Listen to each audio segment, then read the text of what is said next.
Selamat pagi, Pak Agus. Hari ini kami dari kelompok bernama saya Ayu, Devika, Intan, Michelle, dan Sucika akan mempresentasikan atau mereview sebuah jurnal tentang konsep penyajian jurnalisme online di antaranews.com. Baik, saya langsung mulai saja kepada latar belakang masalah. Kita dapat melihat di latar belakang masalah ini dimulai dari media massa. Apa itu media massa? Media massa adalah sarana komunikasi massa yang artinya saluran yang digunakan untuk menyampaikan pesan kepada publik secara serentak. Nah, media massa ini dibagi 3 tipe, yaitu media cetak, media elektronik, dan media online. Nah, media cetak itu seperti apa? Media cetak itu seperti koran, tabloid, dan buku. Sedangkan media elektronik itu seperti radio, televisi, film. Nah, di masa sekarang, perkembangan teknologi yang cukup pesat, khalayak ini kan terus-menerus haus akan informasi ya, jadi perlu sesuatu yang lebih cepat daripada media cetak dan media elektronik. Maka muncullah media online. Nah, apa sih media online? Media online adalah teknologi internet yang telah mencapai perkembangan yang sangat pesat dan akan terus berkembang. Nah, karena adanya internet, ini telah membuat suatu revolusi di dunia komunikasi dan juga komputer yang dimana tidak pernah diduga sebelumnya gitu. Nah, internet ini sampai sekarang masih memegang peranan penting di kehidupan manusia. Tanpa internet kan manusia tidak akan bisa terhubung satu sama lain, bahkan yang jauh aja kita nggak bisa terhubung. Nah, beruntungnya karena ada internet bisa menghubungkan yang jauh menjadi yang dekat gitu. Tapi apakah yang dekat menjadi dekat? Nah, itu jawab sendiri ya saudara-saudara. Baik, selanjutnya. Nah, di sini tuh ada grafik tentang penggunaan internet dari tahun 2009 dan kita bisa lihat bahwa di grafik ini benua Asia itu menduduki peringkat yang paling pertama. Jadi totalnya ada 764,4 millions pengguna internet di benua Asia yang paling banyak. Nah, selanjutnya ada grafik tentang internet di Asia di tahun 2009. Kita bisa dilihat bahwa China menduduki posisi paling pertama pengguna internet paling tinggi di benua Asia gitulah. Sebanyak 384 dan justru di Indonesia sendiri itu kayaknya 30 persen ya, 30 millions ya, penggunanya gitu loh.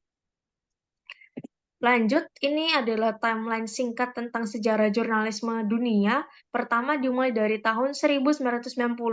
Nah, ini jurnalisme di dunia itu dimulai. Terus paling pertama publikasinya adalah kasus perselingkuhan Bill Clinton dengan Monica Lewinsky.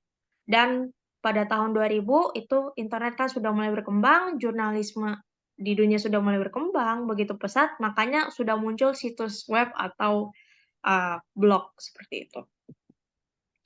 Nah, ini adalah timeline sejarah jurnalisme antara. Pada tahun 1937, kantor berita Antara didirikan oleh Adam Malik, Sumanang, H.M. Sipahutar, dan Pandu Kartaugana. Lalu, keberhasilan Antara pada saat itu adalah menyiarkan kemerdekaan Indonesia pada 17 Agustus 1945. Itu adalah sebuah kebanggaan sendiri bagi kantor berita Antara. Dan tahun 1962, Antara ini resmi jadi lembaga kantor berita nasional di bawah pemerintah Republik Indonesia. Nah, seterusnya semakin ke arah tahun 2000-an, nah sekarang Antara sudah muncul dalam bentuk web ya, yaitu www.antaranews.com.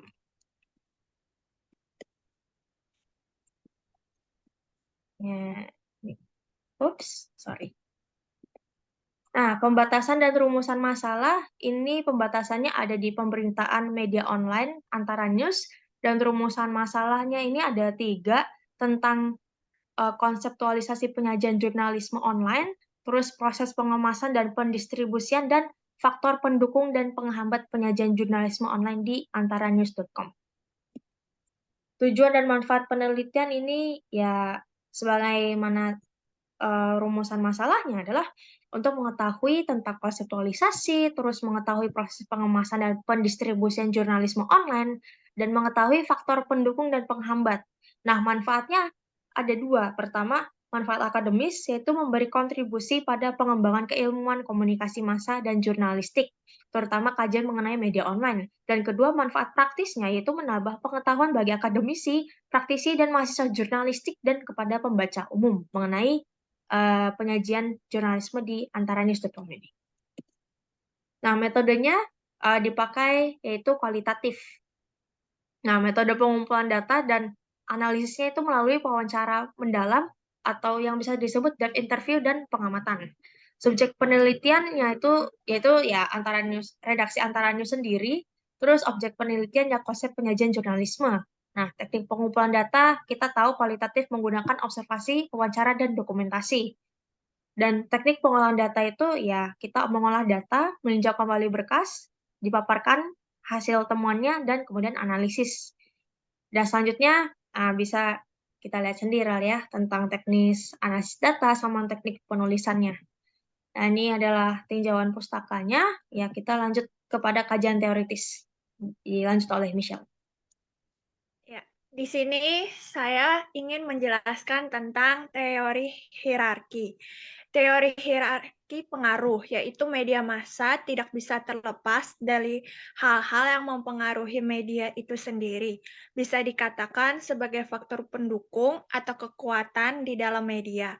Hierarki berarti tata tingkat atau tingkatan derajat dalam pemerintahan atau organisasi, sehingga hierarki pengaruh diartikan sebagai tingkatan atau urutan dalam organisasi yang mempengaruhi organisasi itu sendiri.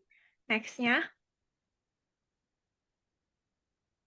Di sini teori hierarki pengaruh terdiri dari 5 tingkatan, yaitu yang pertama ideologi. Kalau menurut Raymond Williams, ideologi itu sebagai sistem yang relatif formal dan disebut dengan berbagai makna, nilai-nilai suatu keyakinan dari sesuatu yang dapat diabstraksikan sebagai pandangan dunia atau harapan. Tapi menurut Samuel Baker, ideologi itu menentukan atau mengontrol diri kita apa yang kita lihat sebagai sesuatu yang kita alami atau sesuatu yang nyata. Nah, menurut Goldner, ideologi itu menganggap penting mekanisme simbolik di mana pandangan ini merupakan tingkat sosial yang beragam dan dapat diintegrasi melalui pembagian tingkat itu. Terus yang kedua ada ekstra media. Dalam pembahasan ini, ekstra media bisa dikatakan sebagai kekuatan di luar media, memfokuskan perhatian pada faktor luar di dalam perusahaan media, yang meliputi sumber informasi yang menjadi isi media seperti adanya sumber pendapatan, pengiklan, dan penonton institusi sosial, seperti bisnis dan pemerintah perekonomian dan teknologi. Selanjutnya, yang ketiga itu ada organisasi. Organisasi itu menurut Hirsch, perspektif organisasi mengutamakan perbedaan dalam peranan organisasi, struktur internal, tujuan, teknologi, dan penjualan. Yang keempat, ada media. Media yang memperkerjakan wartawan terkadang menjadikan wartawannya sendiri terkekang. Hal ini tidak terlepas dari ketidakwajaran antara penghasilan yang diperoleh wartawan dengan kinerjanya. Menurut Daniel Halin, dalam buku Mediating the Message halaman 107, dia berpendapat bahwa dari waktu ke waktu wartawan telah mengetahui aturan birokrasi ruang kerjanya serta rutinitas kerja secara profesional. Yang terakhir ada individu. Mengenai individu, itu tidak terlepas dari pengaruh potensial pribadi dalam isi media massa yang dipengaruhi faktor dari dalam. Karakteristik karakteristik komunikator seperti gender, kesukaan, dan jenis kelamin, serta latar belakang personal dan pengalaman keagamaan juga status sosial ekonomi orang tuanya. Slide selanjutnya. Teori pengolahan berita. Dalam buku Handbook of Media Studies terdapat 5 unsur pengolahan berita, yaitu ada penemuan, yang kedua jaringan, ketiga waktu, keempat bingkai, dan kelima ekonomi. Selanjutnya, pengertian jurnalistik. Jurnalistik secara harfiah bisa diartikan sebagai kewartawanan atau hal ihwal pemberitaan, yang kata dasarnya itu jurnal, artinya laporan atau catatan, atau jour dalam bahasa Prancis yang berarti hari atau catatan harian. Yang kedua, itu pengertian jurnalisme online menurut Pavlik J. menyebut jurnalisme online sebagai kontekstualis atau jurnalisme kontekstual karena mengintegrasikan 3 fitur komunikasi yang unik, kemampuan-kemampuan multimedia berdasarkan platform digital, kualitas-kualitas interaktif komunikasi, komunikasi online, dan fitur-fitur yang ditatanya. Slide selanjutnya. Yang ketiga, ada pengertian internet. Internet berasal dari kata interconnection networking yang berarti hubungan dari banyak jaringan komputer dengan berbagai tipe dan jenis dengan menggunakan tipe komunikasi seperti telepon, satelit, dan lainnya.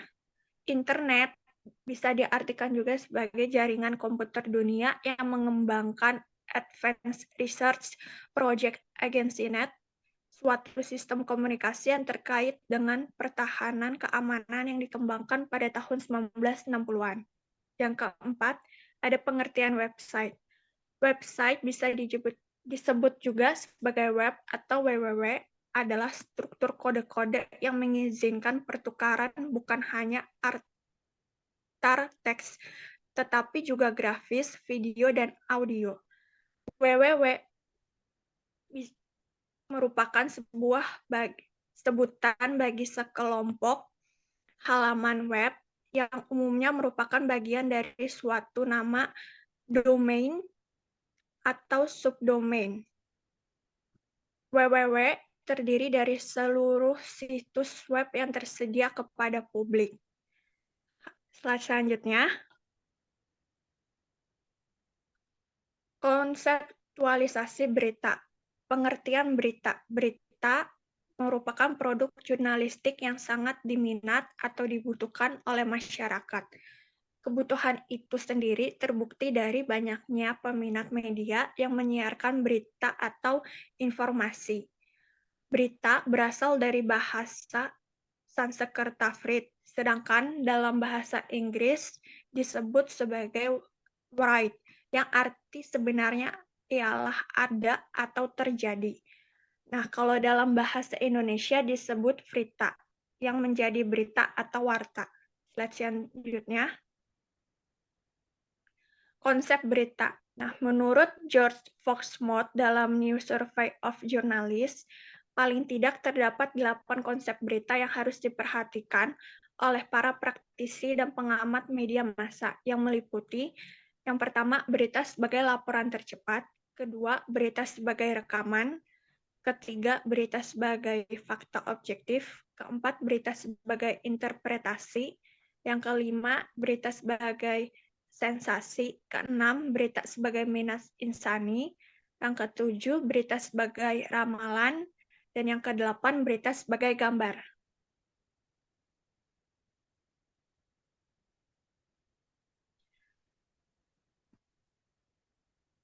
Selanjutnya akan dibacakan oleh Sucika.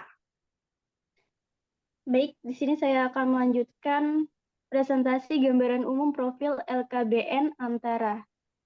Kita bisa langsung ke di mana tahun 1994 Sir Tim Berners-Lee mendirikan World Wide Web, yaitu konsorsium di Massachusetts Institute of Technology yang sampai sekarang masih menjabat sebagai ketua.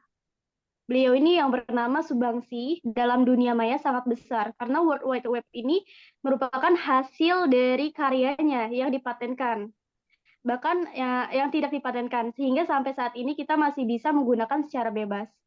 Pada tahun 1994 dan saat itu, beberapa situs website yang dibuat oleh orang Indonesia hanya menumpang hosting, yang dimana di beberapa universitas luar negeri, karena status mereka sedang menuntut ilmu di sana, setelah tamat dan pulang lagi kembali ke Indonesia, tentu saja situs-situs yang dibuat oleh mereka itu akan dihapus atau tidak bisa diakses kembali oleh mereka, karena dihapus oleh pihak universitas pemilik hosting tersebut.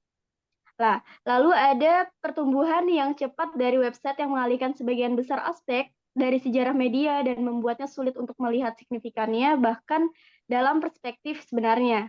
Sarannya yaitu pesatnya pertumbuhan website ini mengalihkan perhatian dari aspek lain dari cerita media dan membuat orang lain melihat signifikannya dalam perspektif yang sebenarnya. Lanjut. Hasil dan pembahasan. Di sini kita bisa melihat perkembangan jurnalisme LKBN Antara. Sebelum terbentuk menjadi kantor berita Antara, seorang Aneta diperoleh dari monopoli pemberitaannya yang mendapat dukungan penuh dari pemerintahan Belanda sebagai kantor berita setengah resmi. Jadi bisa disimpulkan, yaitu sebelum terbentuk menjadi kantor berita Antara, seorang Aneta ini diperoleh dari monopoli pemberitaan yang mendapat dukungan penuh dari pemerintahan Belanda sebagai kantor berita setengah resmi. Koran-koran lokal sangat tergantung kepadanya, terutama mengenai berita-berita luar negeri. Pada tahun 1934, tepatnya 22 Desember, Baretti melakukan perjalanan, lalu setelah itu tesnya diberikan kepada orang yang kurang mampu mengelola kantor berita. Kemudian muncul kantor berita baru yaitu ANIP atau United Press, tapi tidak bertahan lama karena mengalami defisit lalu Aneta kembali beroperasi. Peranan kantor berita Antara ini di masa pergerakannya waktu itu diwujudkan melalui penyiaran berita-berita menyokong pergerakan nasional mencapai Indonesia merdeka. Ada Sugeng saat mengungsi di Pati, Jawa Tengah. Kantor berita Antara pusat dengan waktu yang berbeda-beda, ada yang 3-6 bulan tergantung pemahamannya dalam dunia jurnalistik.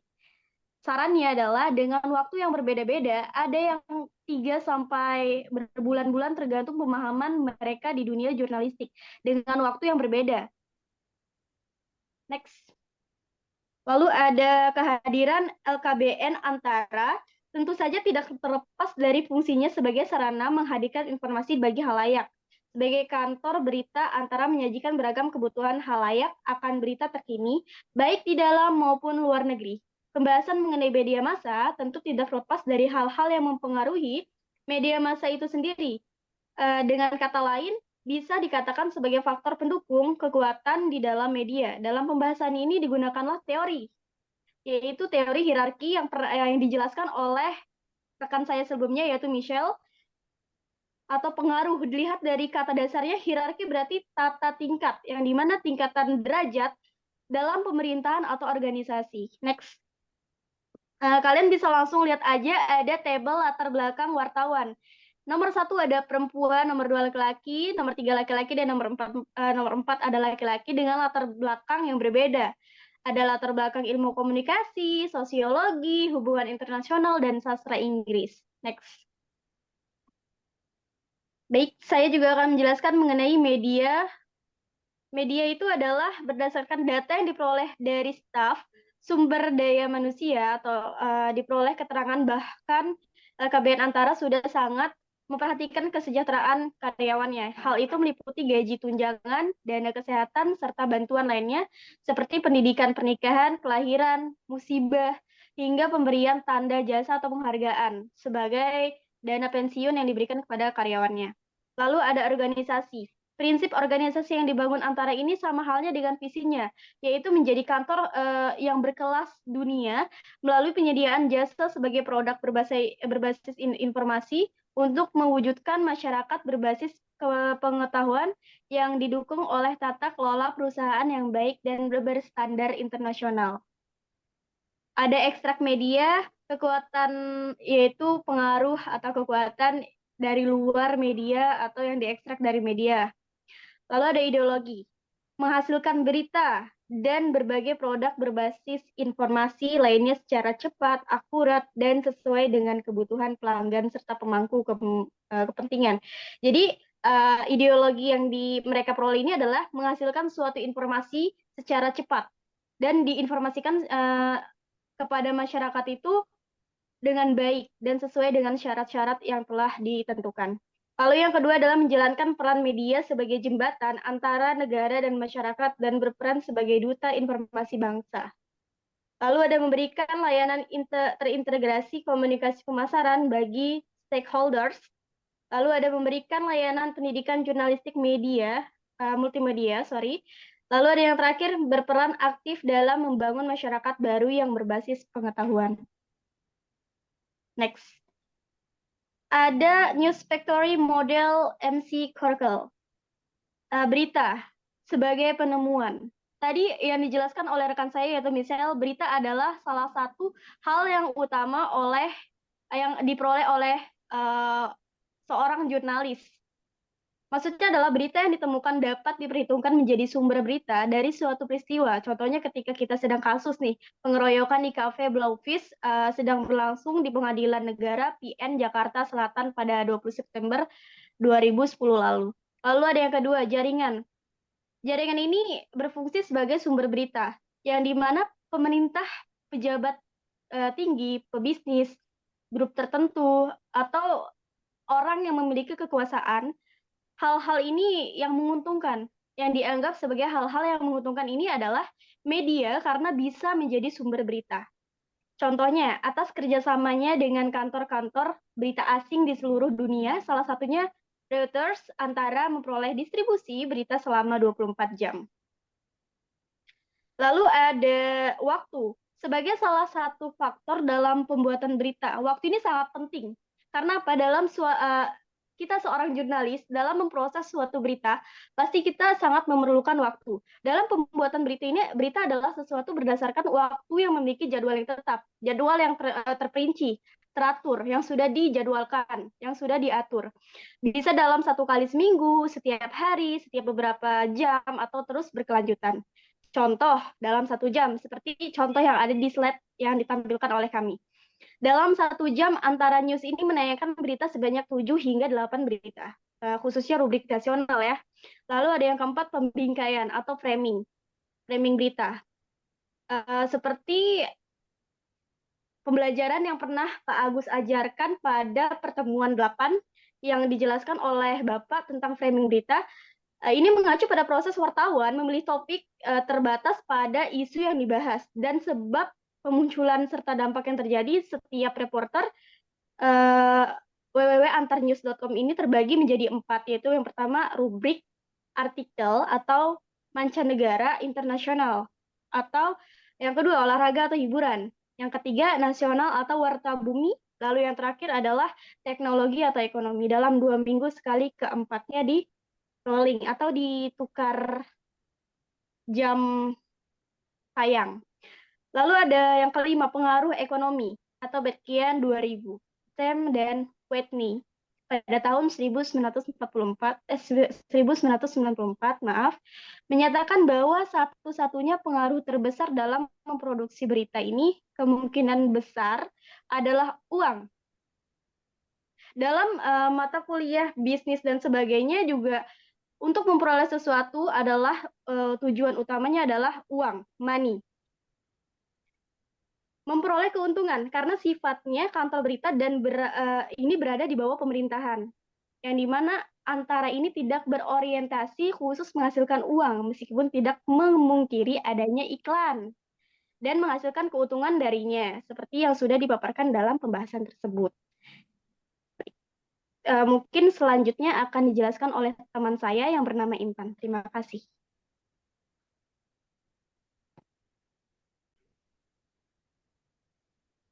Di sini ada model bisnis. Yang pertama, cash money, banner advertisement, banner Advertisement, pemasangan iklan yang menampilkan logo perusahaan di web atau komersial terdiri dari Telkom, Bumi Putra, Promo Jateng, BNN atau lokal, serta Google dan Adnex atau perusahaan luar negeri.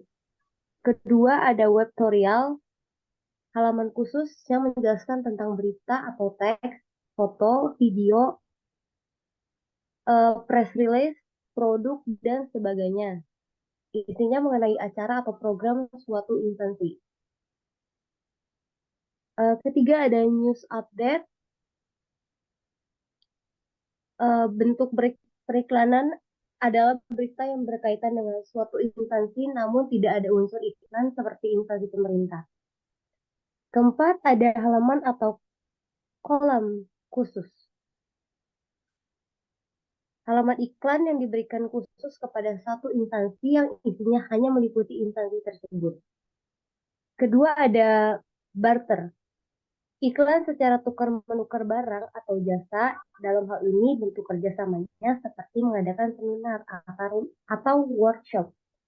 Atau juga yang berupa pemberian barang dari perusahaan bersangkutan seperti pemberian paket hari raya, kemudian logo iklan dimasukkan ke web, tentunya berdasarkan kesepakatan kedua belah pihak. Next. Ini contoh-contoh rubrik antaranews.com. Boleh di next? Di sini ada pengemasan dan pendistribusian jurnalisme online. Satu ada gathering. Gathering mengumpulkan berita dengan cara mencari bahan liputan atau referensi, menghubungi dan wawancara narasumber atas dasar temuan fakta. Kemudian menulis berita atas dasar kaidah jurnalistik 5W+1H dan taat kode etik jurnalistik serta berbahasa Indonesia jurnalistik. Tahap ini dilalui oleh wartawan liputan lapangan atau wartawan muda. Kedua ada editing. Editing kayak proses penyuntingan berita sesuai kaidah jurnalistik dan kebijakan pemberitaan. Dilakukan oleh redaktur atau editor di meja sunting atau desk. Tahap ini dilalui oleh wartawan media. 3 ada distributing atau mempublikasikan berita sesuai kaidah jurnalistik dan kebijakan pemberitaan. Dilakukan oleh penyediaan supervisor. Tahap ini dilakukan oleh wartawan utama. Keempat, ada evaluating, proses evaluasi melalui rapat perencanaan atau budgeting dan rapat evaluasi hasil liputan sebagai bentuk koordinasi dan pengambilan kebijakan tertinggi dalam manajemen liputan redaksi. Next.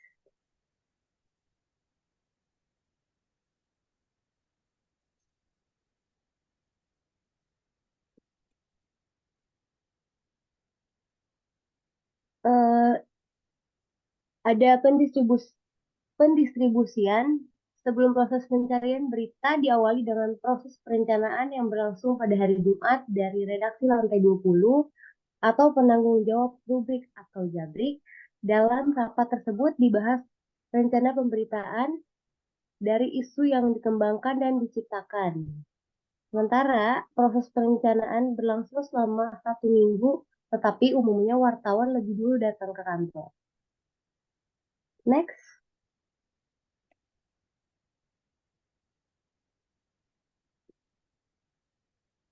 Selanjutnya ada faktor-faktor pendukung dan penghambat penyajian jurnalisme online. Faktor pendukung di sini ada berada di bawah naungan LKBN antara menjadikan unsur berita yang diperoleh beragam dan banyak. Hal itu didukung pula atas kerjasama antara dengan berbagai kantor berita luar negeri. Kedua, ada pemerintah menyokong kesejahteraan antara berdasarkan keterangan dari staf sumber daya manusia atau SDM sebagai BUMN, kesejahteraan rakyat LKBN antara sudah sangat diperhatikan. Hal itu meliputi gaji, tunjangan, dana kesehatan, serta bantuan lainnya seperti pendidikan, pernikahan, dan lain-lain. Ketiga, ada kerjasama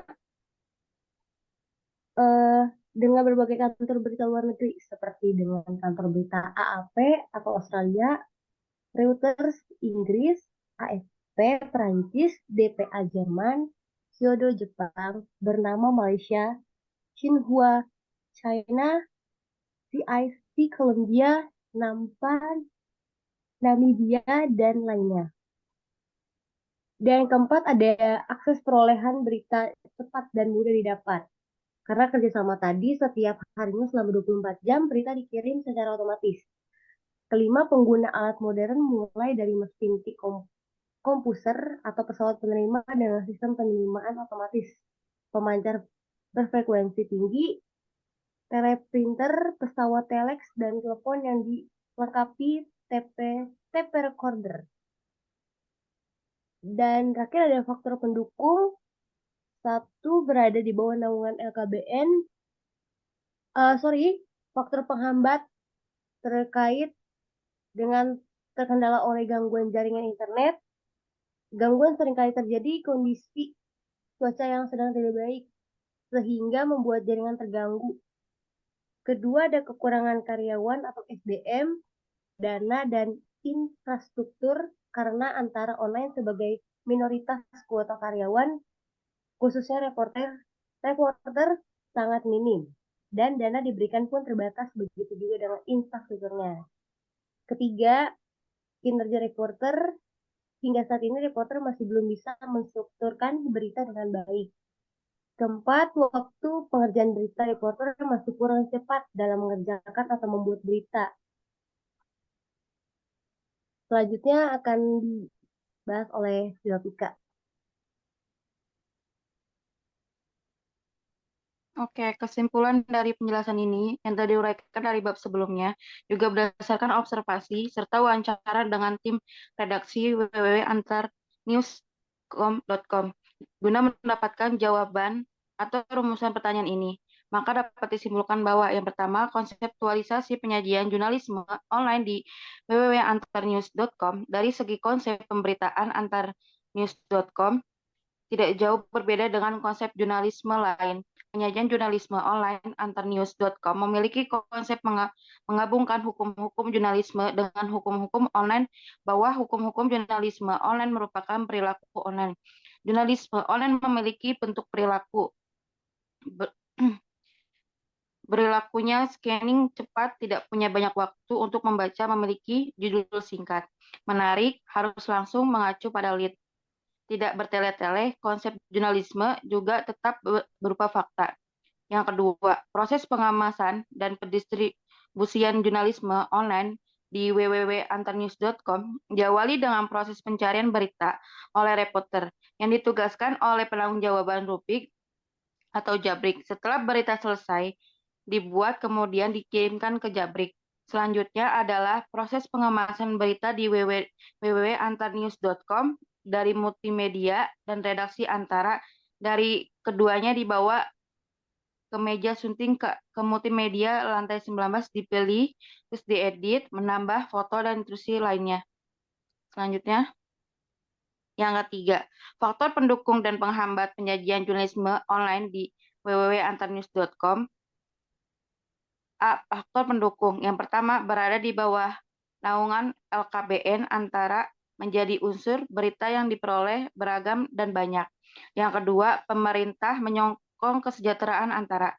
Yang ketiga, kerjasama dengan berbagai kantor berita luar negeri sehingga memudahkan dalam perolehan serta keragaman berita. Yang B, faktor penghambat. Yang pertama, seringkali terkendala gangguan jaringan internet. Yang kedua, kekurangan karyawan atau SDM.